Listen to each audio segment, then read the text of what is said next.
this week's Red Raider Recon. I'm Rob Bro. He's Clint Scott.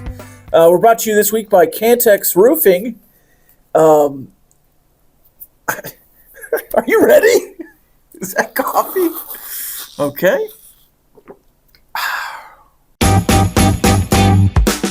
The Red Raiders are off to a 2-0 start after a 62-14 win over Kent State. Quarterback Baron Morton threw for 258 yards and 3 touchdowns in just 2 quarters of work. He's thrown for 459 yards and 7 touchdowns this season, and he's only competed in 3.5 total quarters. Texas Tech's defense scored their first touchdown of the season on Saturday when A.J. Holmes batted a pass in the air. Skylar Dale Howard then took it to the house, a 55-yard thick 6. This week they'll host the Oregon State Beavers to round out their non-conference schedule. It's been a nightmare start for the squad out west. At 0-2, they've lost to Cal and last week to Fresno State. A shaky defense, inconsistent offense, and turnovers have told the early tale for OSU. Transfer quarterback Malik Murphy did throw for 4 touchdowns in their loss to Fresno State, but also had 2 interceptions, bringing his total to 3 already in 2025. Running back Anthony Hankerson is arguably their best piece. Last season at Oregon State, he rushed for 1,098 yards and 15 touchdowns. Against Cal, he was held to just 42 yards on 15 carries, but bounced back against the Bulldogs with a 136-yard day, toting the rock 25 times. The Red Raiders opened this week as 23.5-point favorites. Other important matchups in the Big 12 this week feature a conference game on Friday night. The Houston Cougars will host the Colorado Buffaloes. The other Friday night showdown pits 2 Wildcats against each other as a downtrodden Kansas State team will look to find some answers this weekend in a non-conference game at Arizona. West Virginia and Arizona State are looking for answers of their own. On Saturday, the Sun Devils will host a feisty Texas State squad. The Mountaineers are at home as well, facing Pitt in the backyard brawl. Conference play is just around the corner, and some Big 12 teams are already hitting their stride. For others, there's still plenty to figure out.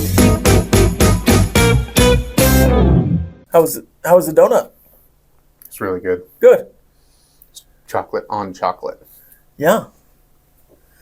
Texas Tech beat Kent State this week by 48. The line opened at 48.5. It closed at 47.5. Mm-hmm. Sometimes Vegas knows what they're doing, Clint. We have a mutual friend. His name's Dr. Mike Gustafson. He's a degenerate gambler. Well, he had a friend who was a degenerate gambler. And I can't remember if he said he was sitting in his section or not, but got it at 47.5. And I'm not a gambler. I do think it's very entertaining that it's a big part of the sport now. But you're right, Vegas knows what it's doing. And I do enjoy watching people nervously look over their bets that they've made. I love bad beats. For the 47.5, you didn't have that. But it's 48.5, and you're going into the red zone, and you're not kicking a field goal at the end of the game. If you had it at 48.5, you did. Yeah. But if you didn't, or if you had it at the closing line there, yeah, you didn't. So, but yeah, overall entertaining game. If you're a Red Raider fan, and I know that doesn't necessarily need to be a part of the equation, but I like that you've got that in opening weeks, at least entertaining first halves. There were 3 things that stood out to me. 3 things? 3 things. First thing.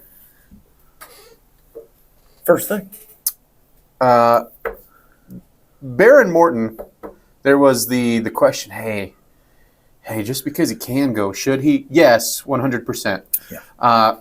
And I like that not only did he have another good afternoon, but he also got to lead a 2-minute drill and did it almost to perfection, by the way, right? You had the 1 incompletion, just missed the connection between he and Aiken.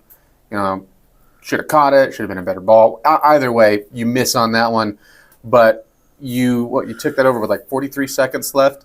Just to have that mentality in a game, hey, we're going to go get points, I think was really nice to see that situation and also see it be executed really well. Almost for that reason alone, I'm glad that we got to see Morton and got to see the offense be led by him in that sort of situation. Was it high pressure? No, it wasn't. It was the highest pressure he'd faced. But yes, because there was a clear goal, right? Yes. Obviously, every single drive, you're like, hey, go score every single drive. Yeah, not but pressure. That was handled with timeouts and with the defense going, we are going to give the offense the ball with time on the clock, enough to go get a score, and they got to go enter into that, and they ran it well. Also, it ended with a sweet Reggie Virgil touchdown. That brings me to my second thing. Second thought. The best part of your offense so far is that it is letting playmakers make plays. And you go to that Reggie Virgil touchdown right there just as an example. But, I mean, you are doing things where, yes, there is intentional scheme. You know, you're looking for favorable matchups. There's clearly layers to this offense. But we really haven't seen Leftwich have to let it rip yet either. And so I think we can see it, what it is at its core, before we see it against maybe, this week when you step up in competition against Oregon State. But it is letting playmakers kind of do their thing and show off a little bit. Yep. And then the third thing. The defensive line has been so good. It has been so fun to watch them. I don't think we've really paid attention to how good your linebackers have been. They have looked really good. For one, Jacob Rodriguez is the highest rated run stopper in the country. Yeah. I get, again, you can keep going, well, you haven't played anybody. Still, there's a lot of other people that haven't played anybody either, and individually, he has been fantastic. I've never seen a 98 on PFF. I know. Yeah.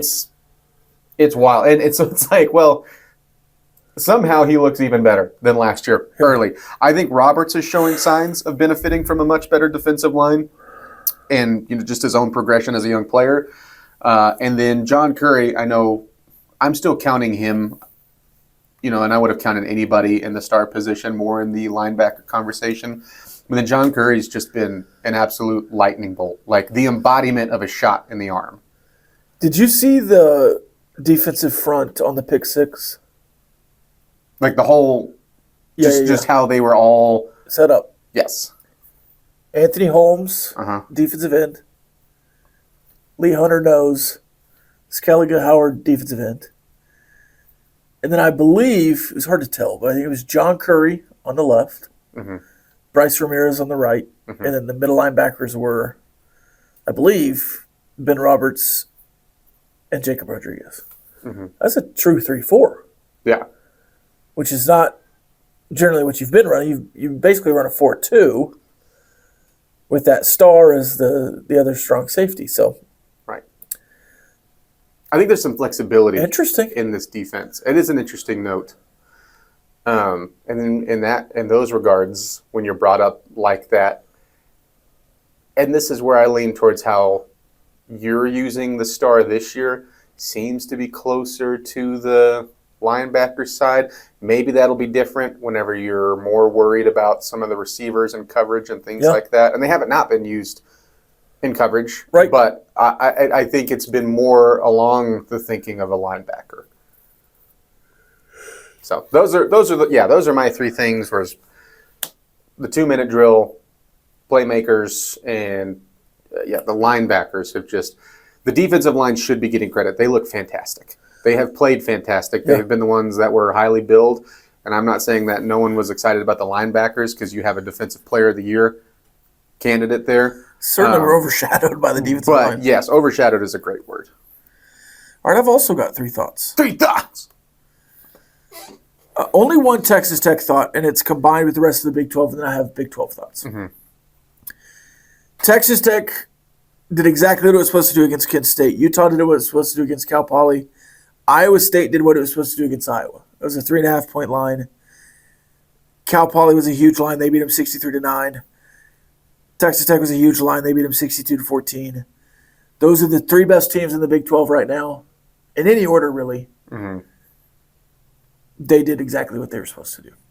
That's good for the Big 12. Second thought.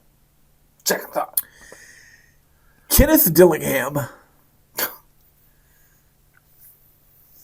went all the way down the field in 9 minutes. An absolute grinder. Mm-hmm. 15 of the 16 offensive plays run on the drive were run plays, and they averaged 5.5 yards a carry. They get stuffed 1 time in the red zone, twice arguably, and they completely bail and kick the field goal with less than a minute to go. 40 seconds, right? Mm-hmm. Once they get to 3rd and 8 or whatever. So it's 3rd and 8 on the other side. 40 seconds to go. They've just on offense, Clint, gone non-aggressive to kick the field goal. Mm-hmm. if they were tied 17-17, if you go for the touchdown there and you don't score, they have a minute and a half or so to go 99 yards or 67 yards to get a short field goal, whatever it is. Mm-hmm. His explanation to not go for the touchdown was a simple one, but his definition to go zero coverage on 3rd and 8, up 3, is the dumbest thing I've ever heard in context of being so non-aggressive on offense. He said 3rd and 8, 40 seconds, no timeouts, 1 sack wins the game. It's harder to play on the road in overtime. In that environment, you're playing to win. So you have to call a call that wins the game. We called it. It didn't work, you lose. We were expecting to give up a touchdown? No, definitely not. We were actually calling it for them to take a shot. When it doesn't work, it sucks. It's not nearly as fun as when it works. They dared Mississippi State to take a deep shot. Mississippi State did. And the Spearman speedster, Brennan Thompson, scores his second long touchdown. There's so many fighting things of what he's saying in that. Because, look, I don't hate for Arizona State. I don't hate the field goal because that defense had dominated Mississippi State in the second half. It looked like it should have the entire game. But then when you choose to be overly aggressive with the defense and you get away from some of the things that were working that were stopping Mississippi State, that's where I was like, you're fighting yourself with your decisions. And if you're going to be, hey, it's tough to win on the road, we got to be aggressive, well, then that's where I go, okay, well, if that's the mindset, then why didn't you stay aggressive offensively?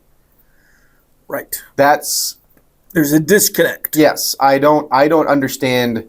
I was fine with the field goal. I'm not fine with the explanation. And then overall, you can bicker back and forth of, Ooh, that's a good sentence.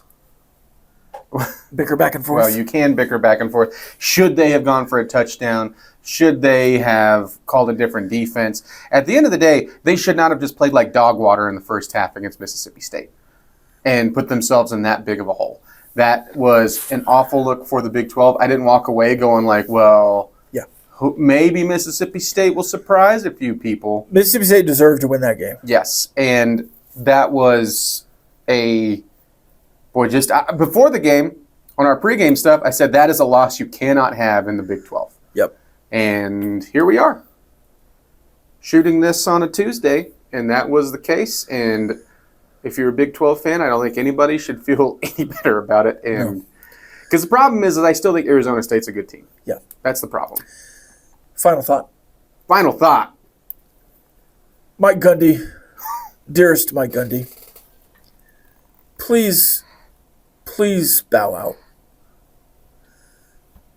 Everything that's come out from the weekend, you talked trash about Oregon spending money, and I don't know that you meant it to be trash talk per se, but Dan Lanning certainly took it that way.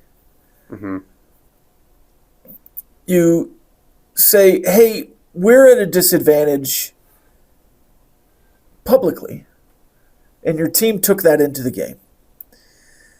Well, now we've seen pregame Dan Lanning say, if you're going to talk crap, cowboy up. Mm-hmm. But a bull doesn't care, and we're the bull. Let's go kick their butts. Mm-hmm. Incredible line. Incredible soundbite. Dan Lanning is the king of those. Then you see the game, 69-3. It wasn't even that close. No. They pulled off the dogs. 28 third quarter points. It was 69-3 going into the fourth. Mm-hmm. They could have ended the game. Then you see Gavin Gundy, his 29-year-old child, go on a tirade after the game. Oklahoma State fans, you don't deserve my daddy. My dad said that you wouldn't even deserve. My dad said that if I go to summer camp, it's ridiculous. He's deleted his account since. Please hold on to a shred of dignity. Mike, I'm looking at you, Mike. Please hold on to a shred of dignity. Just bow out. Just leave. NIL era Mike Gundy is one of the worst FBS coaches I've ever seen. It's brutal. And you didn't allow him to hire Zach Robinson, it feels like. You did this weird deal. They were trying to hire Zach Robinson as a head coach, and you were like, no, I'll take a massive pay cut. And then they were like, well, let's hire him as offensive coordinator. And he's like, nah, I don't want him really as the interim. You can't fire me if it's Doug Meacham as my offensive coordinator. Mm-hmm. Who I'm going to hire such bad coordinators, they're not going to have an interim to plug in. Mm-hmm. And I love the defense because you go old. Nothing wrong with age. That sounded like I was being ageist. Yeah.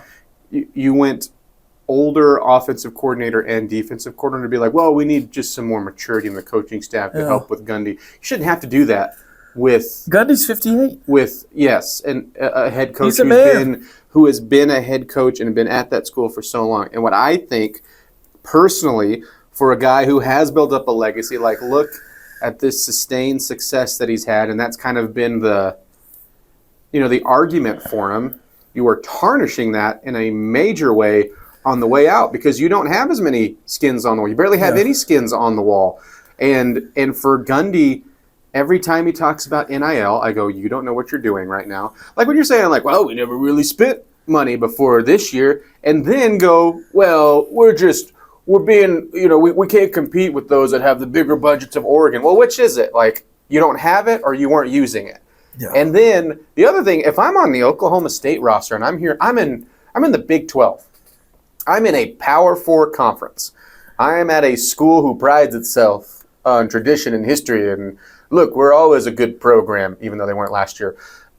And I'm on that roster and I'm hearing my head coach say about any other power, I don't care how good that they are on the other side, going like, well, there's no way we can compete with these guys. Yeah. What is that?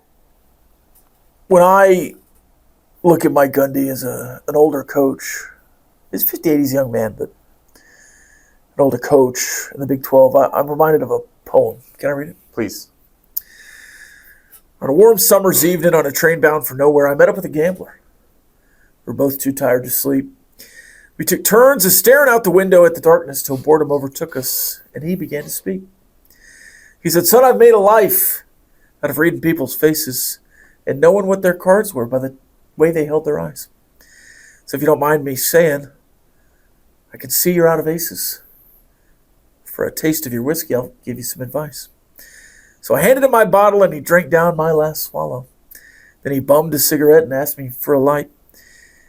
And the night got deathly quiet, and his face lost all expression, and said, if you're going to play the game, boy, you got to play it right. You got to know when to hold them, know when to fold them, know when to walk away, know when to run. You never count your money when you're sitting at the table.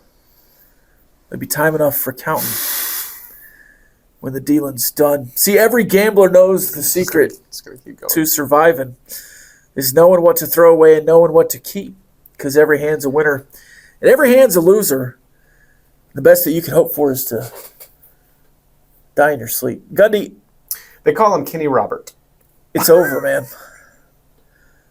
You had some good hands. You won a lot. But you're counting your money as you're sitting at the table. You gotta fold them in, man. I didn't cut you off. You gotta cash it. I just thought you were gonna stop it. Oh, there's another verse. Oh yeah, the outro. I thought that was a logical conclusion. You just kept going. You're not wrong. I mean, I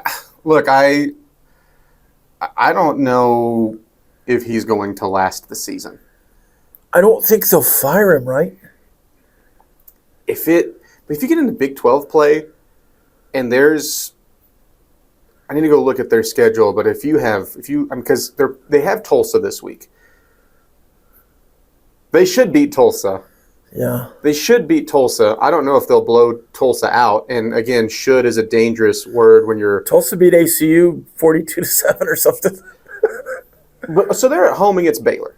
Okay? Yeah. I think Baylor's going to win that game. Baylor could win that game by a lot. Should, yeah. And then they're going to Arizona, who has played better. Still don't know what they have. They lose that game on the road. And then, if they lose, and the third game in a row is to Houston at home. Yeah. Yeah. I mean,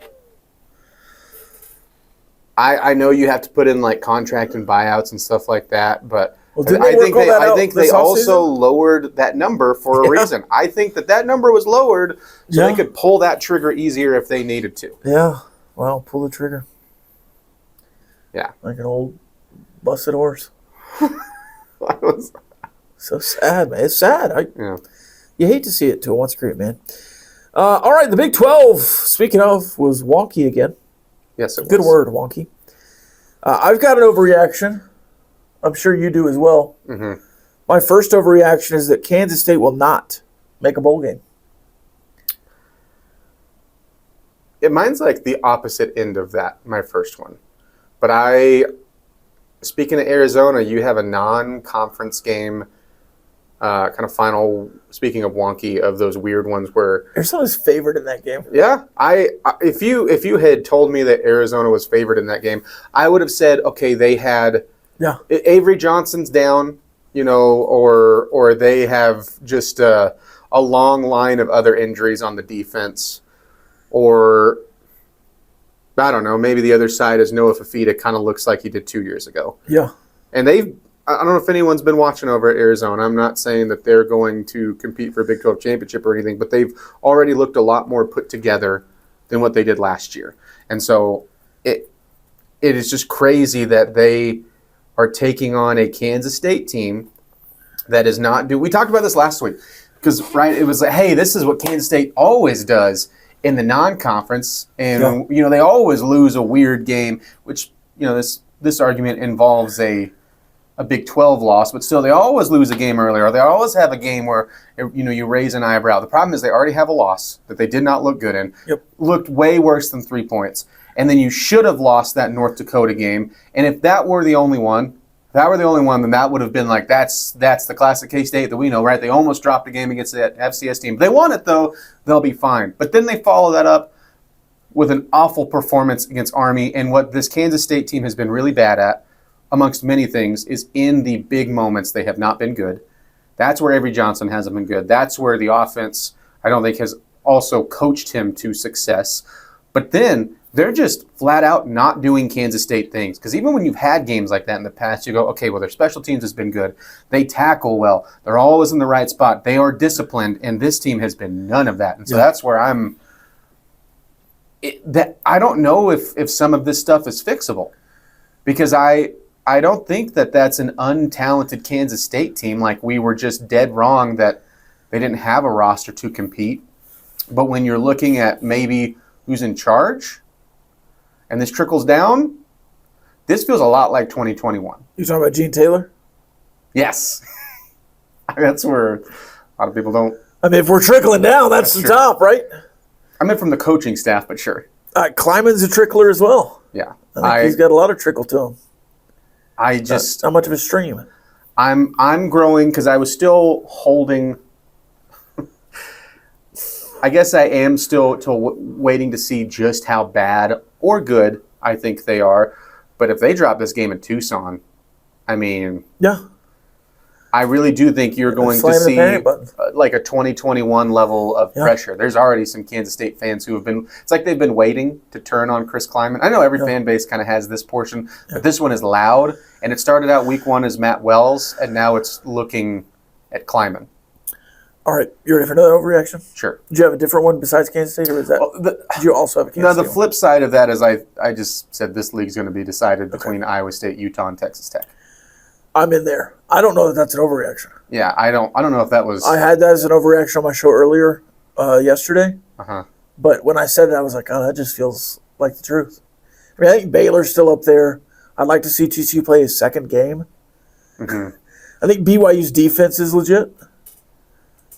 Agreed. But yeah, I think right now it's a 3-horse race. For the first time since 2016, the Big 12 will have a 5,000-yard passer, and his name is Sawyer Robertson. If I had asked when's the last Big 12 5,000-yard passer, would you have said 2016? Patrick Mahomes? Really? The very next year, Mason Rudolph had 49.04. Kyler Murray had 43.61. You've not had a 4,000-yard passer since 2018. That's Kyler Murray. Well, last year, Shedeur Sanders did it.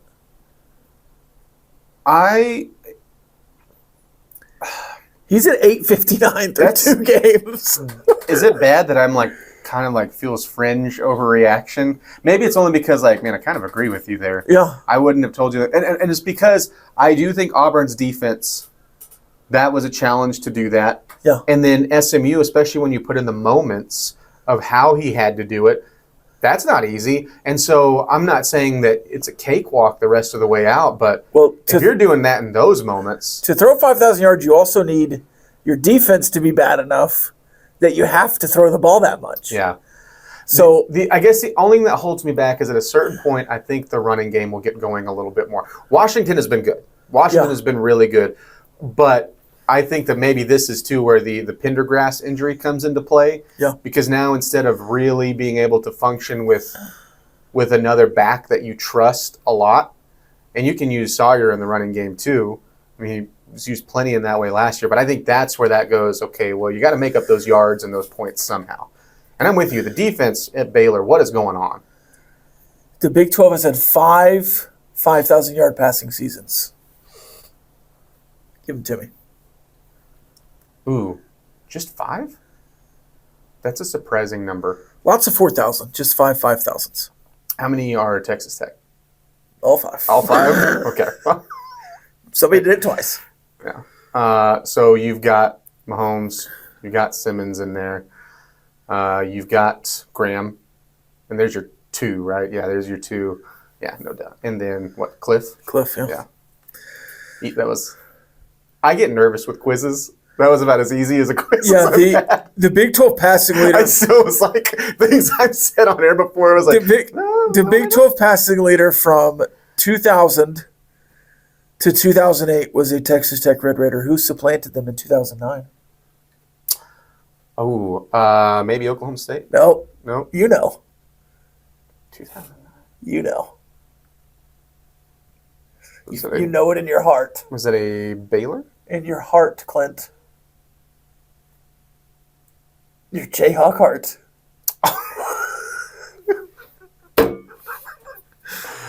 Todd Reesing. I didn't know that's what you were setting me up for.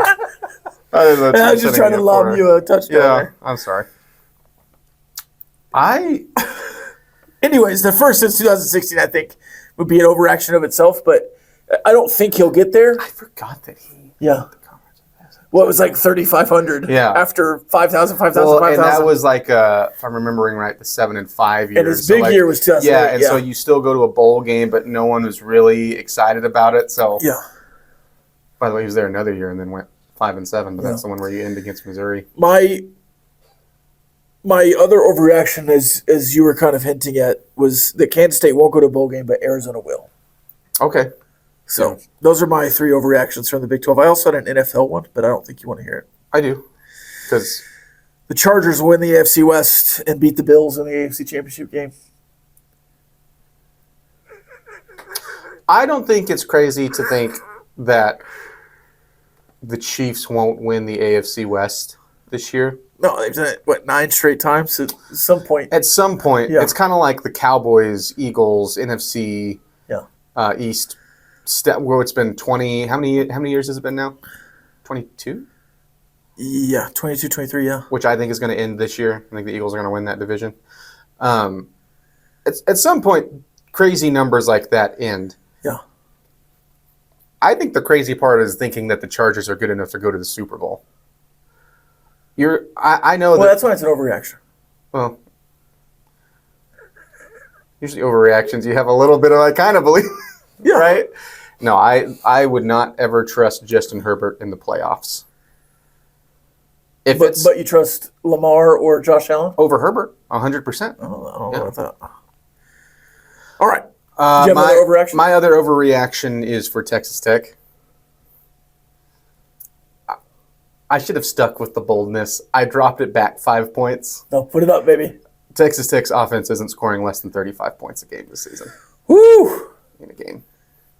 I dropped it down to 30, but you talked me back into the 35 line. I'll say 35 at home, you won't score less than, and you won't score less than 30 points in a game.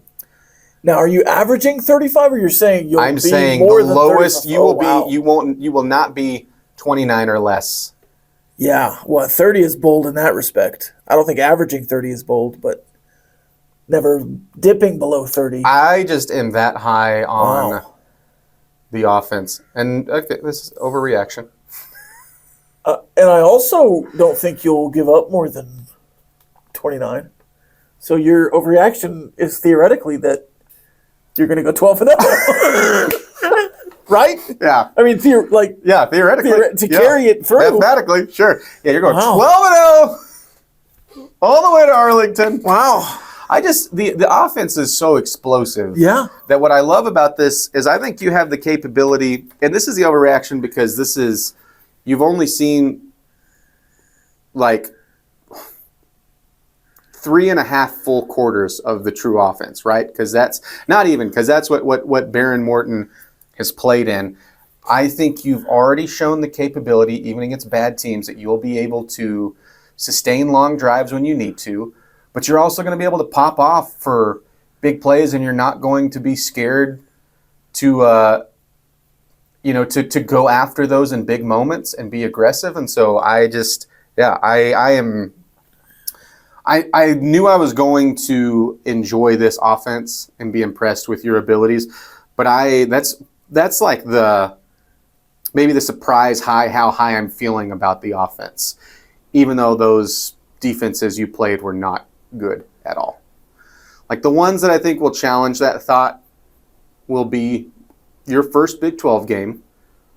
And I do think the 35 at home, BYU coming in, this is the other thing. I think that they will challenge that. But you talk about, hey, to throw for 5,000 yards, you have to have a bad defense that's going to make you have to throw for it to stay up with all of these points and stuff.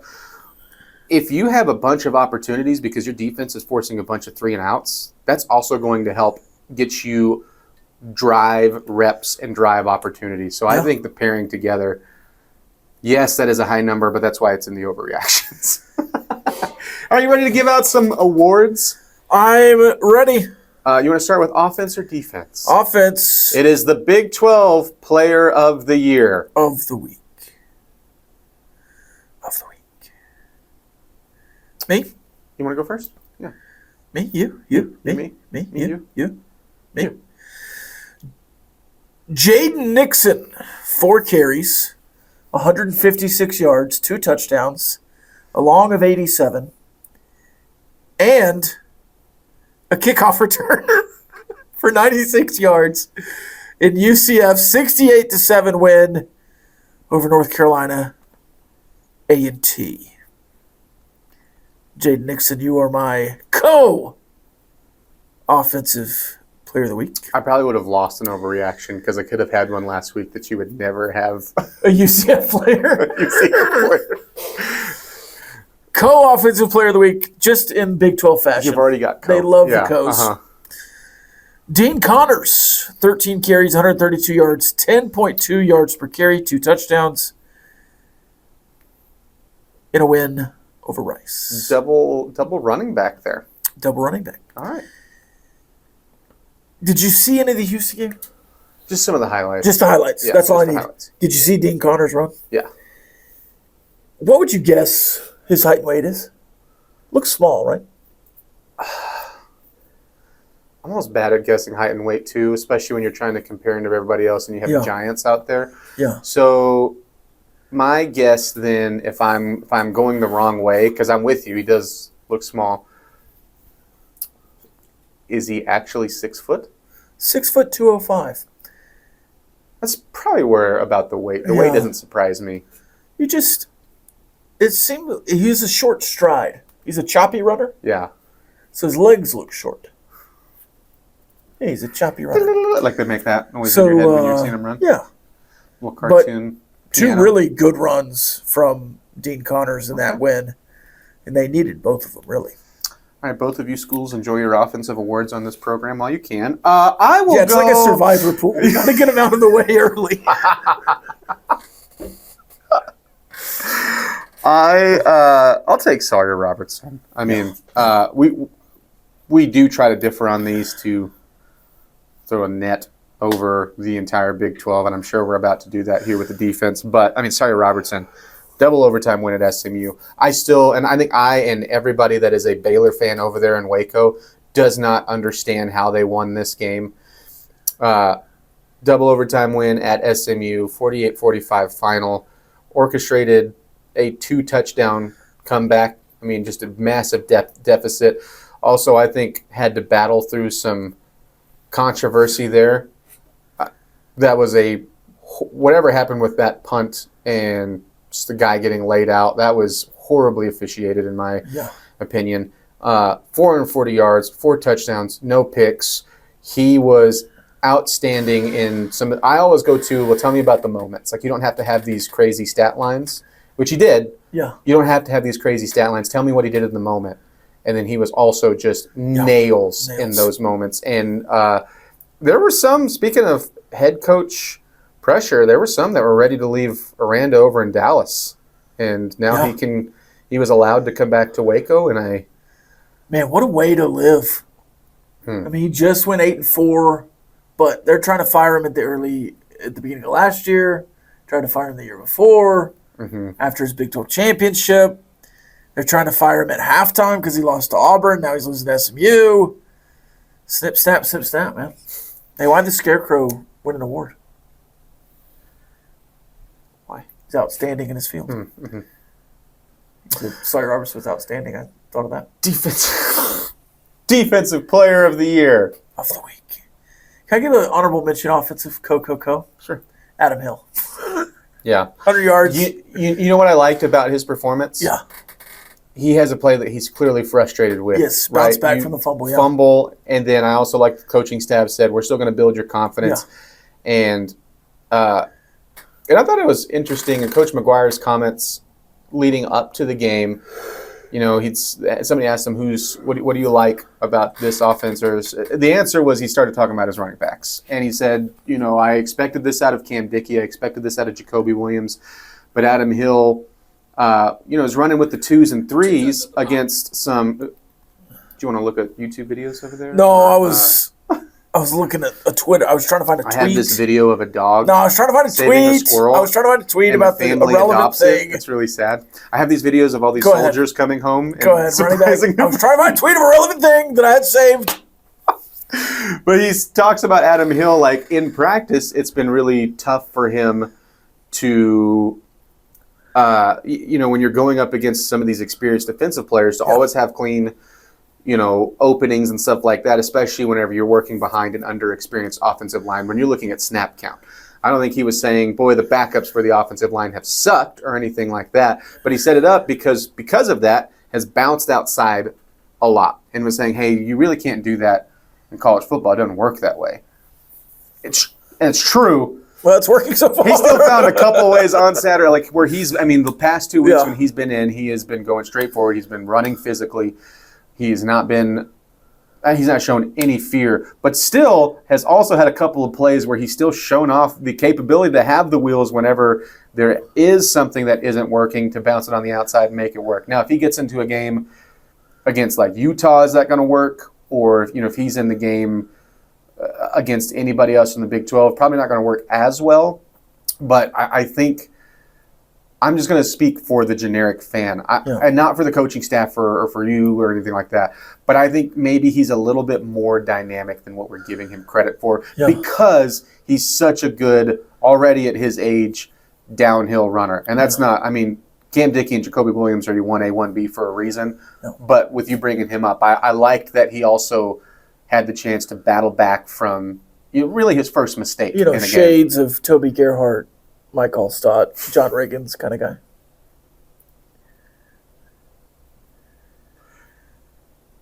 Let's go defense on you first. Yeah, he's quicker than fast, lunch bell guy, tough, gritty. Yeah. Coach's son. Go ahead. I will take. It's funny. I just missed that he was actually the co-defensive player of the week. Yeah. I was like, Tamatoa McDonough had a really good week for Iowa State. Back-to-back huge sacks.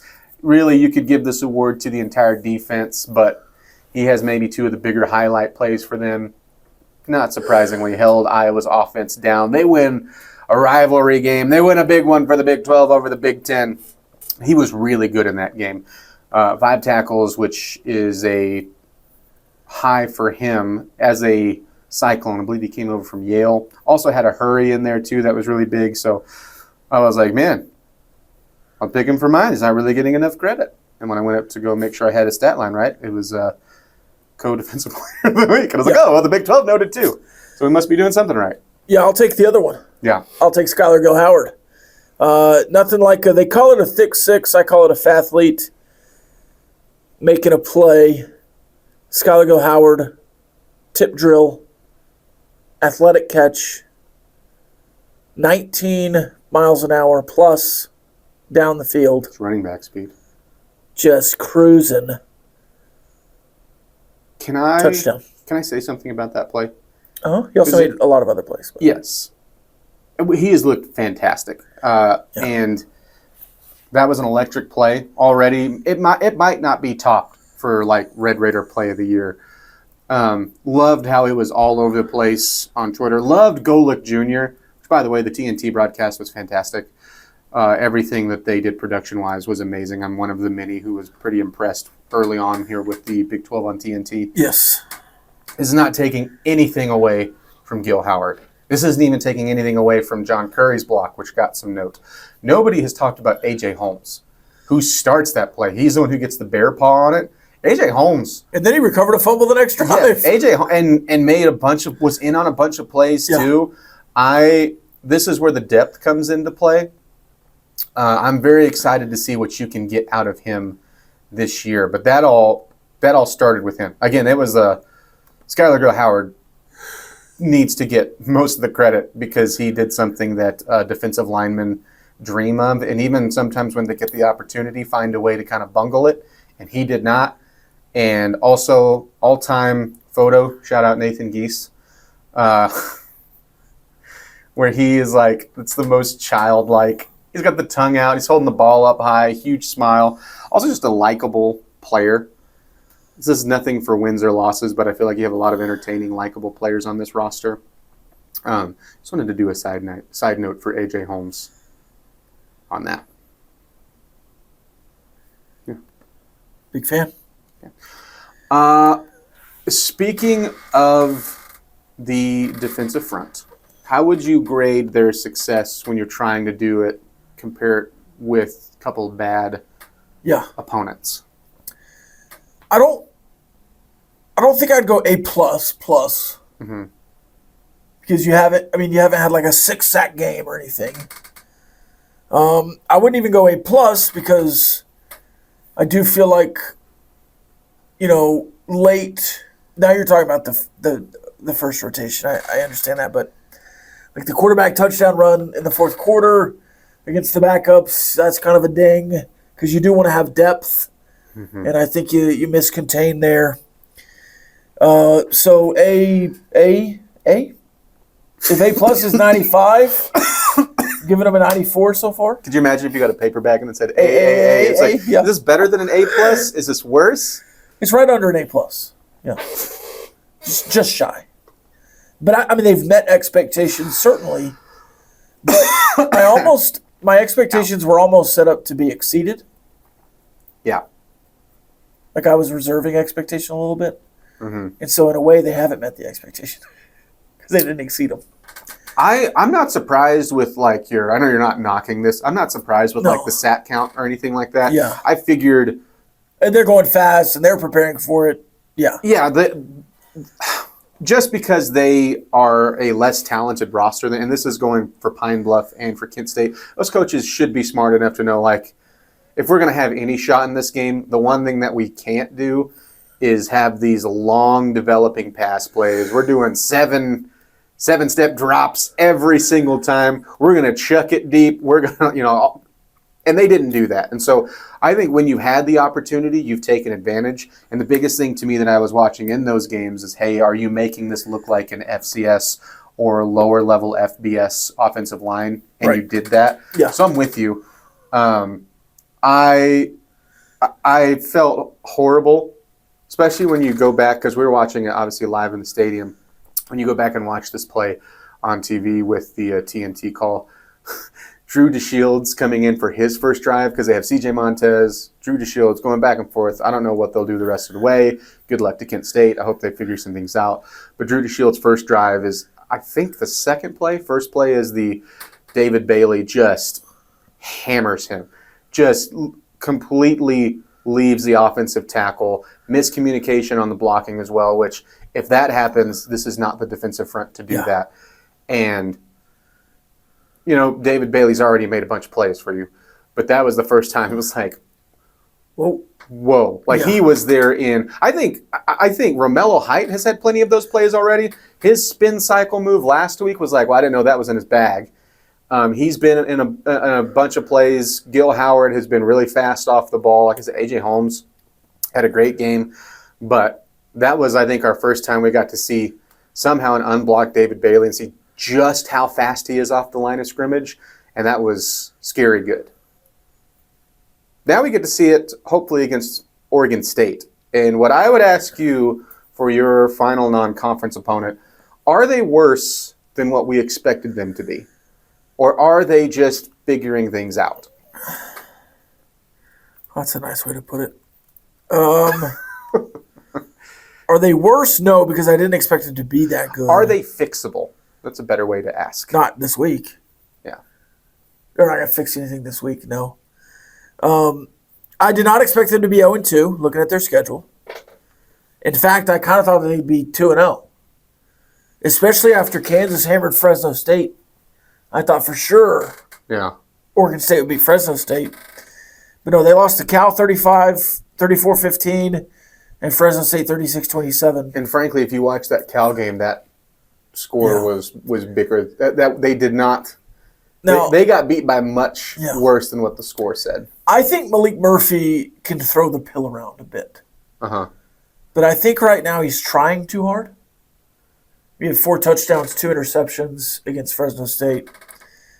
I think you'll have opportunities for A, sacks, and B, turnovers this week. I don't think Oregon State is a team that won't be able to move the ball. I think this will be the best offense you faced. I think it's also the most volatile offense you faced. The first 2 offenses, I think they were really, really good about not taking chances. They were trying to get out of here with their lives. Oregon State, I don't know that they care much. No. Because they need a big win, and they're going to be taking chances. So that could be good for them or good for Texas Tech, but not really any in between. But that's also who Malik Murphy is, just individually. Last year, I don't think Oregon State would have been billed that way offensively. No. But as soon as you add Malik Murphy, and I'm with you, because he has a cannon, he's a big quarterback, he's an athletic quarterback, he doesn't use it to run. Like, he uses it to find passing lanes, to stay alive, and there's nothing wrong with that. I do wonder if that was ever something like with the past coaching staff, like, I don't know, like at Duke, that said we kind of wish you would have ran some more. But I also think, he is a guy that has plenty of power conference experience and ability. It is there. But I also think there's a reason that he's at Oregon State now and Duke brought in Darian Mensah from Tulane. Like, last year he had, to what you pointed out, and you can go with just some of his time at Texas too, he had major tendencies to give the ball away. He also had an offense that was like average at best at Duke. 12 interceptions last season. The offense he led through 12 games. I believe he entered the transfer portal before their bowl game. Scored 26.8 points a game. And you might go, well, it's not that bad. But when you're looking at it, that was literally the mark. They just hung around every single game. There were 3 times they scored in the 30s or higher. And one of those was against like Middle Tennessee State when they scored 45. And now they have 15 and 26, 27. Yeah, and that Duke team was 9-3 because they were actually had a pretty good defense last year. But now for Murphy, you're already we've had 2 looks, but you're trying to prove, hey, you can make an offense better with a worse roster, in my opinion. Yeah, worse weapons, viable offensive pieces. I'm not saying that there aren't any, because there are, But I think overall a downgrade, especially at the offensive line.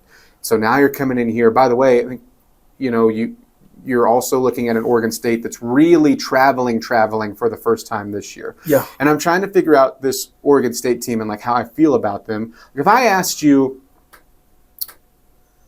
like if they played Oklahoma State or if they played UCF in a neutral site game, what would that line be? I think the Big 12 school will be favored. Yeah, At 3.5. that's about where I had it. Yeah. Yeah. Oklahoma State is really hard to do that right off of the Oregon. Well, but still. But if I'm just going who I think's at the bottom of the Big 12 right now, like banged up West Virginia right now, they just lost on the road to Ohio. Would they be favored? Like, I don't know what the answer is, but I think that they're comparable to that. I think certainly UCF would be. And that's where I go. I mean, I do think they have. State and West Virginia may be a little tough to. I think they have viable pieces. I really like Anthony Hankerson, their running back. I think he's really good. Salty year last year, tough runner. They've got two guys that are 170 and up with receivers, Trent Walker and Taz Reddick. And this is what I like about this opportunity. Reddick's had a good game against Fresno. Yes, and this is what I like about this week is you have opportunities for certain things on offense and the defense. The defense, it's can you take a couple of guys completely out of the equation and then say, hey, defensive front, we're going to make sure Malik Murphy is the one that wins or loses this game for them, or the reason they play well or bad, and we're going to give you all the shots in the world to dominate this game and make his life miserable. Yeah. I love that you have the chance to do that. Do you have a defensive total you want to hold them under? Points-wise? I'd love to hold them under 20. I was going to say 17. So I think your starters should play the game. Yeah, I think you're going to see a full experience with them. If you do see backups on either side, it means everything has gone to plan, and that's going to be deep in the fourth quarter. Like I'm not expecting. Well, defensively you'll have rotational. Sure, but I'm saying if the offense, if you're fully taken over with ones and twos, it's the last drive, last full drive. Yeah. And I do think that you're capable of putting a game like this in that situation. I hope it happens. I know you are physically. I hope you are mentally. Yeah. Emotionally. You have been for 2 straight weeks. Yes. But it's really hard to do that 3 straight weeks. To stay hyper vigilant and focused. Because I thought you lost a little bit of focus at the end of that Kent State game. If we flip the side of the ball. By the way, actually to stay with Oregon State's offense, I just thought that because I've seen some that are like, well, yeah, but they keep outgaining opponents. Like we should be terrified of that. So no, the offense has been inconsistent and yards don't. And I know that they've had a tough special team situation, like losing the deep snapper. Yeah. It's crazy that that's been like the crutch. That's why they've fallen apart. You're allowed to just go score and not have punts, but they're tied for 17th in all of college football for the most third downs attempted. It's a pretty high number. Yeah. 2 of those teams in front of them have played 3 games already. So really you're tied for 15th if you're going by averages. Then you get into percentage. It's not great. That's where you go close to 50th and you put those things together and you're attempting so many third downs. And it's hard for me to say the only reason that they've lost these 2 games is because they can't snap a ball on a punt. Yeah. So offensively, what do you want to see? What do you expect? I've got 2 things. Okay. You want to go first since I went first on defense? I want Caleb Douglas to be more involved, and I think they will make that happen. And I'd like to see the interior rushing game a little. I don't need them to get 10 yards of pop up the middle, and I don't really want them to have to attempt a bunch of 4th downs. Mm-hmm.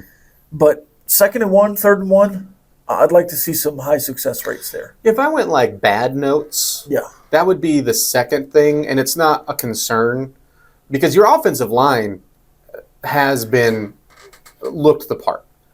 Coach Leftwich in his availability said it was some of the execution needs to be cleaned up, and so I do think that that's maybe where you put in some of the new pieces, offensive line still trying to figure things out together, and also still young running backs. The first thing would be special teams penalties, but that's a separate discussion. Right. So I'm with you on that note, and I think you can figure that out. Yeah. I'd like to. We've seen Baron Morton get under center in practice and in pregame. They practice it. Mm-hmm. We saw the pistol against Pine Bluff in the first drive. I want more. I think Cam Dickey is, and Adam Hill for that matter, excel running downhill. I think Jacoby could do either. Mm-hmm. But I'd like to get him behind the quarterback and have him running downhill at the line of scrimmage. I like that Caleb Douglas. Like, you've given everyone their opportunities. It's not like you haven't. Yeah. One of my favorite plays from Saturday was one that ended up not picking up. It didn't pick up a first down. It picked up a big chunk, but it was on 3rd and 15 or whatever and picked up 12 or 13, where you run basically a fake screen, not a true screen, where you're running a drag route to Caleb Douglas, and then you had Aiken and Virgil and then Carter, who were all downfield blocking, and you get like this close, and if he breaks that tackle or that misses that angle, he's gone. And I was like, man, I hope we see that again in Big 12 play. And I think they'll do that. And I'm definitely with you, because it's like he's the one you're still waiting on a touchdown if you're doing touchdown counts too. Yeah. Offensively, you have made it look easy, and you should have, right, at this point. It's kind of like the whole thing you can describe for both sides of the ball. But what I love about for the opportunity for them is it seems like if you go look at what Oregon State has done defensively, they've run a lot of man, and it's been a ton of press coverage. And it seems like your wideouts are going to have the chance to compete and hopefully win some one-on-one battles with their secondary. And, you know, they're Oregon State, I like the approach that you're getting to see this, where it's a defense you're trying to be physical with your defensive backs. You're trying to make a statement with your defensive backs. They're coached by a defensive, physical guy, linebacker in his day there at Oregon State. But if you go back to that Cal game, and every score for Cal, they were in man. I would venture to guess that was the same for Fresno State too. Yeah. Even though Fresno State's offense is, I wouldn't take too much from that. They're not very good. Right. At least the passing game. And for Cal, though, their quarterback did a nice job of finding spaced out receivers, favorable matchups. I think you'll attempt to do a lot of the same. He throws 3 touchdowns. Only one of them is wide open. It's off a bootleg, but the other 2, you had a couple receivers who aren't as good. Well, I guess one was a tight end, in my opinion, to what you have here on your roster. So I'm excited to. That's what I want to see. And you'll, again, this goes back to this offense allows playmakers to make plays. I think Baron Morton has been good about letting his. Now, if it's like wide open, you're not going to go like, no, this is for Virgil because he's in coverage down there. Right. You're going to hit the open guy. But in situations like that, that's what I want to see. I want to see against a more respectable opponent like the touchdown you saw to end the first half. That's what I want to see this week. I want to be consistent with what I have already emailed a certain someone who needed it for the website. Yeah, I said 52-17. I'm at 41-17. So we're at the same cap. Yeah. I just covered, and you more than covered. All right. Big 12's playing some games this week. An interesting weekend. One in our hearts and one in the standings. Yes, one in the standings, one in our hearts. Yeah, I wouldn't say the other one's really in my heart, but I'm interested in it. I'll start with this. If you just said, because those 2 are Friday night games, and it's your conference game is Colorado at Houston. How about at quarterback? Not Salter. No, it's got to be Salter. Not Lewis. It's Julian Lewis. No, it's some kid that was a backup last year named Staub. Ryan Staub. I am extremely interested to see if that would be the funniest thing, in my opinion, for them to have a great year and him hold that battle down. And I don't know, this last week it was like all 3 were getting designed reps. You're getting 2 drives, and then on a cycle, and Staub by far ran that offense the best. It was against Delaware. So Still. They were also playing Delaware. That offense, though, looked closer to what it did last year, and it seemed like he fit better as of now. Lewis is young. Salter. That was my question about Salter in this offense. Is would they form things more to what he does well, or would they say no, you're going to do it like this? And so far it's been Salter, you're going to do it like this, and it hasn't just been clean. Yeah. Salter's been captain check down. Mm-hmm. And that's just not, they didn't bring in all those athletes to play check down. Mm-hmm. Staub was throwing down the field. Staub. How are you saying it? Staub. Like Staub. Staub. That's your Big 12 game. Your other Big 12 matchup that's a non-conference. We already talked about it. Arizona hosting Kansas State. That is not the most interesting. Neither of those are the most interesting game in the conference to me this week, though. Winner goes to a bowl game. They are interesting. You want to guess the game I'm the most interested in this week outside of... Yeah. Okay. Let me just talk through a few games. Talk through them. And I'll whittle them down. Utah, Wyoming 2 years ago would have been phenomenal. Exciting. Well, not phenomenal. Similar to Texas Tech. Now, Wyoming is 2-0. They've beaten Akron 10-0 and Northern Iowa 31-7. So, I don't know that Wyoming... Now, Laramie's a death trap. I understand that. But that's still... It's not the coach you were playing, and that's a 23.5 win. I'm not worried about... I wouldn't be worried if I were a Utah fan about this version of Wyoming, even in Laramie. Now, you were a 17-point favorite down there, 13.5. Mm-hmm. Texas State, Arizona State, I think is very interesting. Bounce back opportunity for Arizona State, but they'll be at home. That was a very close game last week. It's the TNT broadcast. I think that's interesting against the spread, not necessarily straight up. ACTCU is an interesting game, mostly because a lot of the things you thought about TCU last year, or ACU and Texas Tech last year, in town, in state, there's some lap, some layover, whatever it is. Same color scheme. You didn't think this last year, just pointing things out. So that's interesting. Both Christian universities.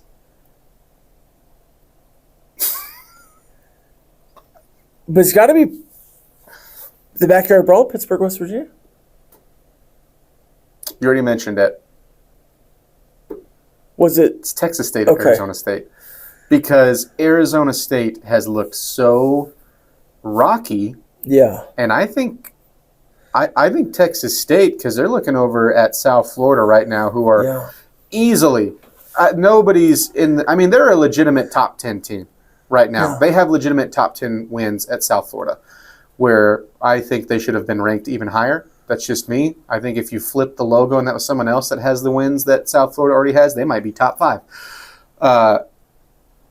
If you were Texas State, if you're Memphis, if you're anybody that thinks, hey, we should be in this conversation, you were looking for big opportunities. I think Texas State, as of now, is in that realm. They just had a down-to-the-wire, really gritty win over UTSA. Like you said, this game was close last year. I really like G.J. Kinney. I don't think they'll get it done, but if Arizona State, if they look bad in this game, though, and it's close, I'm going to start to back off of Arizona State some. Wyoming really played Northern Arizona better than Arizona State did. Yeah, look, Arizona State beat Northern Arizona at home 38-19 and then lost to Mississippi State on that last second touchdown.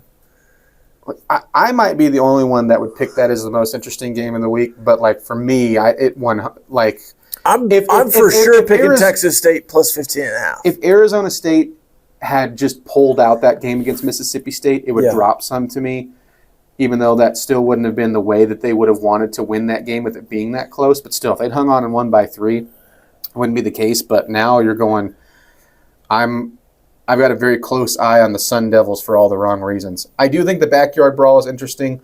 What scares me for West Virginia is the players that they've lost. It would have been more interesting with Jaheim White. It would have been more interesting with, they lost another guy this week. A receiver. And it would have been more interesting if they hadn't just lost to Ohio. Yeah. And looked bad. Horrendous. Just, that offense was horrible. That's like their fears that have come to light. And so if I was ranking my interest, it would be the Arizona State game.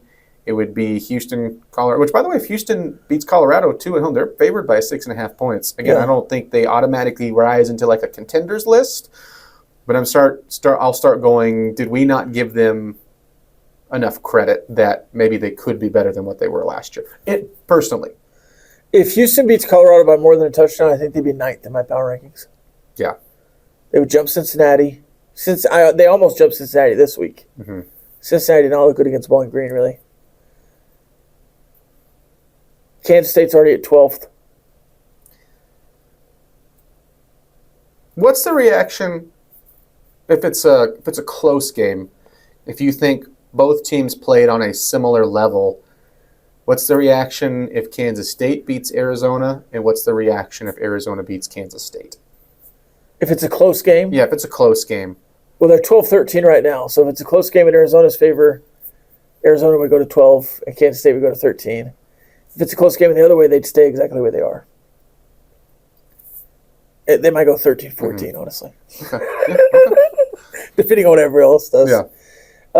Now, if Kansas State wins by 14, where are you moving back up to? Because the start of their resume is so poor. I was going to say so strong, but it's like when a bad cheese smells. It's a strong smell. It's not necessarily good. Pungent. So they have a strong resume. It's not necessarily a good resume. So I would struggle moving Kansas State up at this point unless they really did just hammer Arizona. Okay, so what if it's a 2-touchdown win for Arizona? What's the reaction? Oh, Kansas State is the worst team in the Big 12. Yeah. Kansas State's destined for an Oklahoma State type season. And I don't know how much Arizona would move up. Maybe like their ceiling right now might be 10 to move up 3 spots, 9. Because I don't have a lot of respect for Kansas State right now. Nobody disrespects Kansas State more than Rob. Emo, every man a whiner.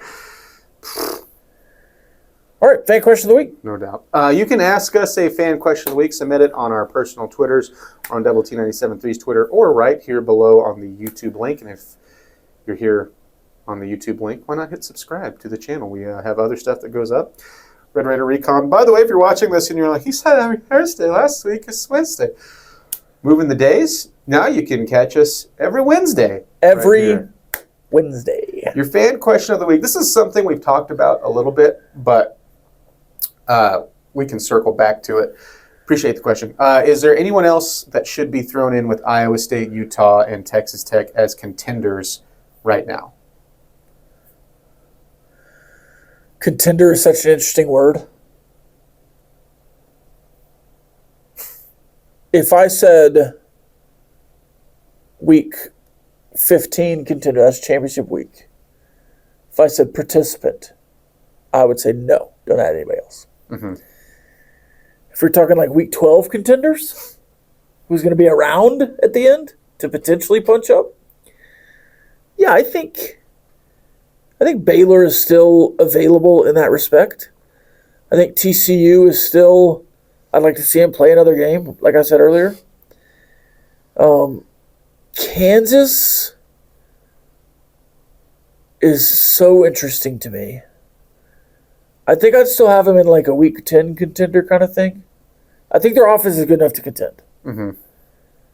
But the way they ran out of steam defensively and everything that was going on in that Missouri game. Tackling in big moments and needing big stops. And that's something that felt really similar to last year. The offenses felt better, but when you need a big third, fourth down stop and then you just have a back-breaking play, that happened a lot, especially in the fourth quarter. So I wouldn't really have Kansas as a deep contender. Kansas State's out. BYU, I think defensively is good enough. So maybe they're a week 10 contender. But like as far as participants, if you gave me those 3 in the field as who's playing in Arlington, I would say no, nobody else. Yeah, so you did kind of your power ranking. If I tiered them, this is how I would do it. I would go Iowa State, Utah, and Texas Tech right now. And things can move around, but they're the 3 that are playing, to me, clearly the best football. And even with Tech playing 2 bad opponents, and to me, Utah playing 2 bad opponents too, UCLA is awful. Yeah. Followed that up to a loss to UNLV, and Yamaleva somehow looked even worse in that game. Yeah.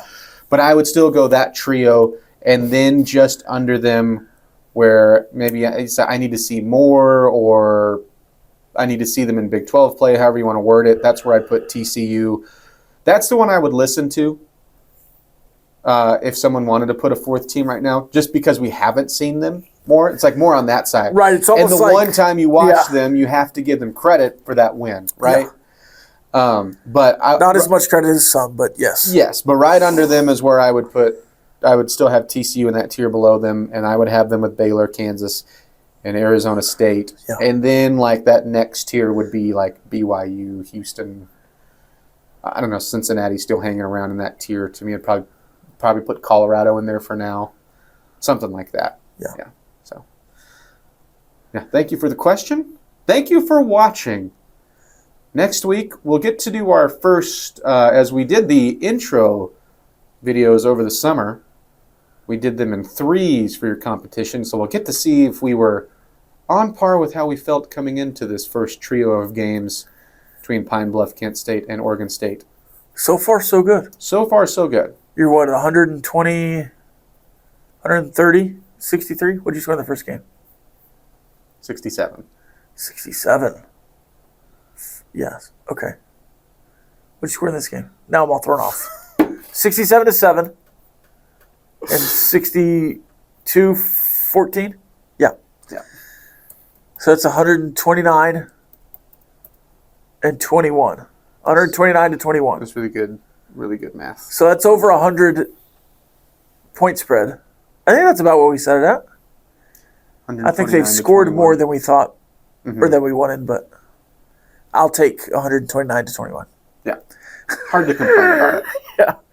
Yeah. All right. We'll see you next Wednesday.